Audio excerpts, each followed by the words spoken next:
यहाँ पर अब हम बात करेंगे डिसएडवांटेजेस के बारे में। हार्ड वाटर की हमने बात कर ली है।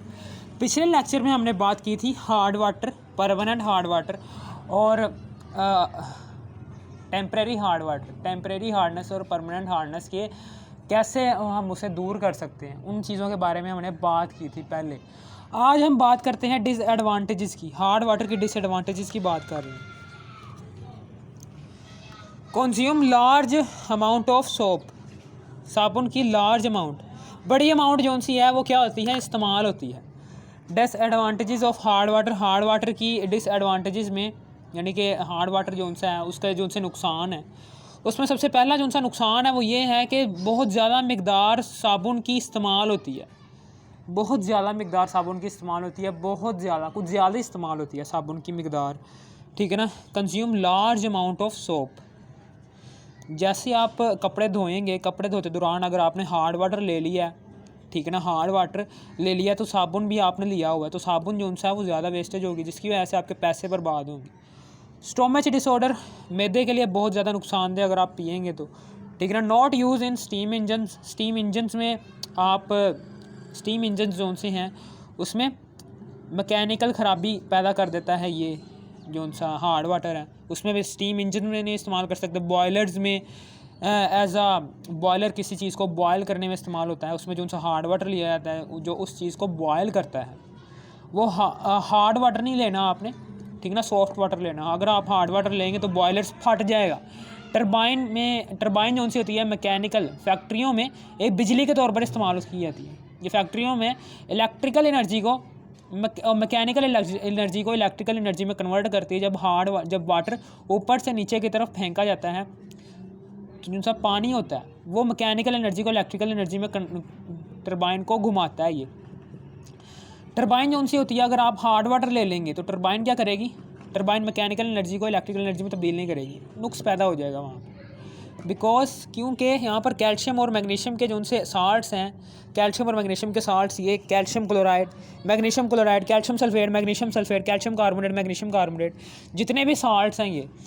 ये क्या होते हैं, ये डिपॉजिट इनसाइड, ये इन तीनों चीज़ों के अंदर डिपॉजिट लग जाते हैं,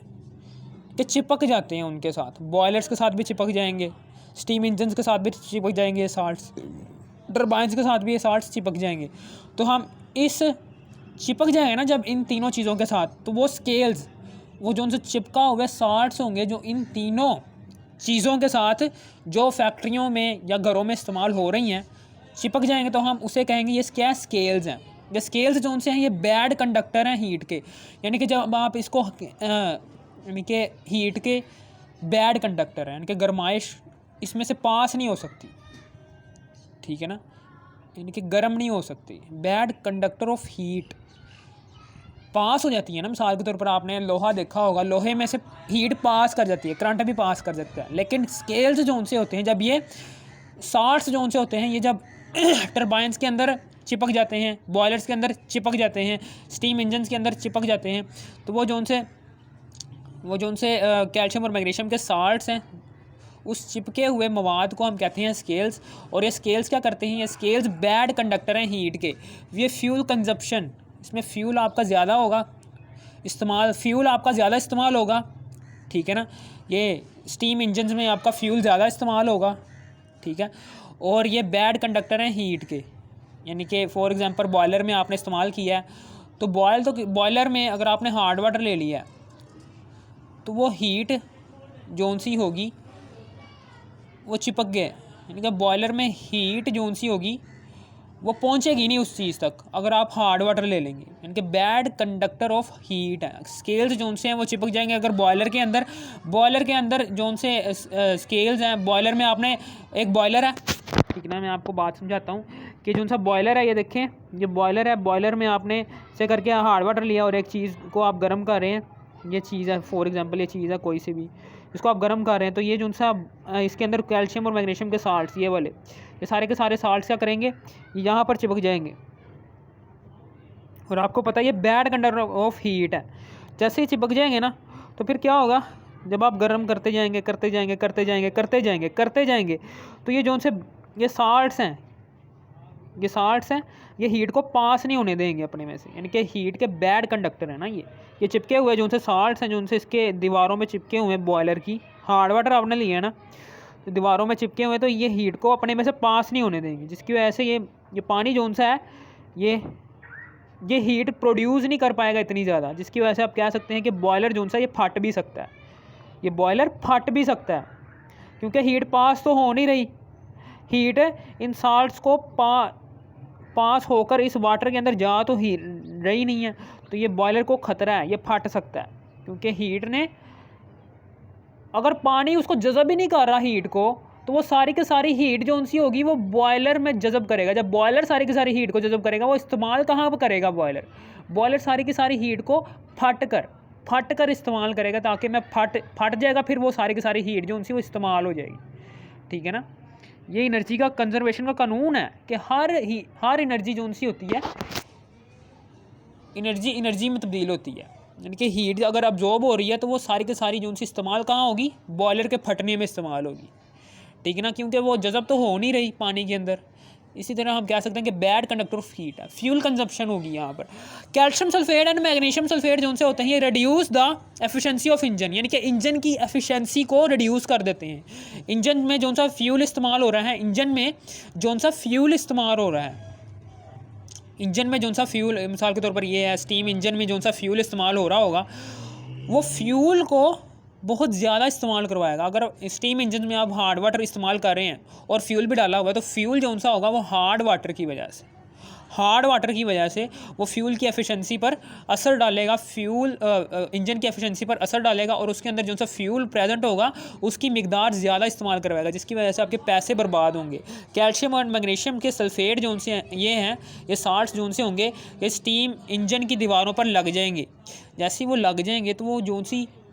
ठीक है ना, तो वहाँ पर ही आप बस ये याद रखना कि फ्यूल जो है वो ज़्यादा कंजप्शन होगी, फ्यूल की ज़्यादा कंजप्शन होने की वजह से आप कह सकते हैं कि आपके पैसे बर्बाद होंगे। पैसे बर्बाद होने का मतलब कि आपका नुकसान होगा, नुकसान किसी इंसान को बर्दाश्त नहीं होता। Also cause the boiler to burst, वही बात आ गई, तो बॉयलर जो है वो फट भी सकता है।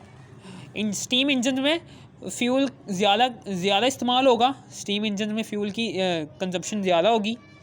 ठीक है ना, जबकि यहाँ पर बॉयलर फट जाएगा, हीट को एब्जॉर्ब करके बॉयलर फट जाएगा। अब हार्ड वाटर जो सा होगा वो हैम्पर है, यानी कि एक हैम्पर है the cleaning action of soap, यानी कि साबुन की जो सी सफाई, यानी कि साबुन कपड़ों को साफ़ ही करता है ना, साबुन, तो ये उसकी खूबी है, ये उसकी खूबी के ख़िलाफ़ काम कर रहा है। हार्ड वाटर क्या कर रहा है, सोप की सफाई करने वाली खूबी के खिलाफ काम कर रहा है, ठीक है ना। सोप जो सा होता है, साबुन जो सा होता है, वो एक कार्बोक्सिलिक एसिड है, एक फैटी एसिड है, उसमें फैटी एसिड्स होते हैं। फैटी एसिड्स आपने पीछे बहुत तफसील से पढ़ा है बेटा। कार्बोक्सिलिक एसिड्स तो फैटी एसिड्स जो उनसे हैं वो सोडियम साल्ट, ये दो चीज़ें होती हैं, एक तो कार्बोक्सिलिक एसिड या फिर फैटी एसिड्स कह लो, फिर प्लस सोडियम साल्ट, ये दो चीज़ें कहाँ पर होती हैं, साबुन में होती हैं। ये हार्ड वाटर में calcium chloride, magnesium chloride, calcium sulphate और मैग्नीशियम सल्फेट होने का मतलब है क्या है, ये परमानेंट हार्ड वाटर है, और कैल्शियम कार्बोनेट और मैग्नीशियम कार्बोनेट, ये सारे के सारे साल्ट्स अगर प्रेजेंट होंगे तो वो हार्ड वाटर ही कहलाएगा। क्या कहलाएगा, वो हार्ड वाटर कहलाएगा। कैल्शियम कार्बोनेट और मैग्नीशियम कार्बोनेट ये इनसोल्यूबल साल्ट्स हैं, ठीक है ना, इनसोल्यूबल साल्ट्स हैं। अगर आप हार्ड वाटर के अंदर ये जो उनसे इंसोल्यूबल साल्ट्स ले लिए हैं, कैल्शियम कार्बोनेट और मैग्नीशियम कार्बोनेट, अगर आपने साबुन के मॉलिक्यूल्स, साबुन को आप कपड़ों में डालने हैं, उसको धो रहे हैं, ठीक है ना, पीला सा साबुन होता है कपड़ों के धोने के लिए, अगर आप उसके साथ कैल्शियम और मैग्नीशियम कार्बोनेट वाले साल्ट्स ले लोगे जो उनसे इंसोल्यूबल है पानी के अंदर, तो वो जो उनसे कैल्शियम और मैग्नीशियम के साल्ट्स होंगे ना, कैल्शियम और मैग्नीशियम के साल्ट्स, कैल्शियम सल्फेट या फिर मैग्नीशियम सल्फेट, कुछ भी, कैल्शियम सल्फेट ले लो या फिर मैग्नीशियम सल्फेट, कैल्शियम सल्फेट या फिर कैल्शियम सल्फेट और मैग्नीशियम सल्फेट, कैल्शियम और मैग्नीशियम के साल्ट्स जो उनसे होंगे वो साबुन के मॉलिक्यूल्स के साथ रिएक्ट करवाएंगे और इसमें झाग की मिकदार कम प्रोड्यूस होगी और पानी ज़्यादा का ज़्यादा इस्तेमाल होगा। झाग की, ठीक है ना, पानी की कंजम्पशन भी ज़्यादा होगी। क्योंकि हार्ड वाटर जो सा है, ये देखें सोप मॉलिक्यूल्स अगर कम पैदा हो रहे हैं, साबुन के मॉलिक्यूल्स अगर कम पैदा हो रहे हैं तो ज़ाहिर सी बात है कि झाग अगर कम प्रोड्यूस हो रही है तो कपड़ा भी सही तरीके से नहीं धुलेगा। अगर कपड़ा नहीं सही तरीके से धुलेगा तो पानी जोन सा है वो ज़्यादा वेस्टेज होगी ना, पानी की वेस्टेज भी बढ़ा देगा ये हार्ड वाटर जोन सा है, वेस्टेज ऑफ पानी की वेस्टेज भी ज़्यादा करवा देगा। यानी कि कैल्शियम और मैग्नीशियम के साल्ट्स जो उनसे होंगे या इनसोल्यूबल होंगे इन वाटर। कैल्शियम और मैग्नीशियम के साल्ट्स आप कह सकते हैं, कैल्शियम और मैग्नीशियम के साल्ट्स जो उनसे हैं, कैल्शियम सल्फेट और मैग्नीशियम सल्फेट, ये इनसोल्यूबल होते हैं इन वाटर, पानी में, ठीक है ना, पानी ये इनसोल्यूबल होते हैं, ठीक है ना। ये तो ये जो उनसे साल्ट्स ये प्रिसिपिटेट की शक्ल में पानी में मौजूद होंगे।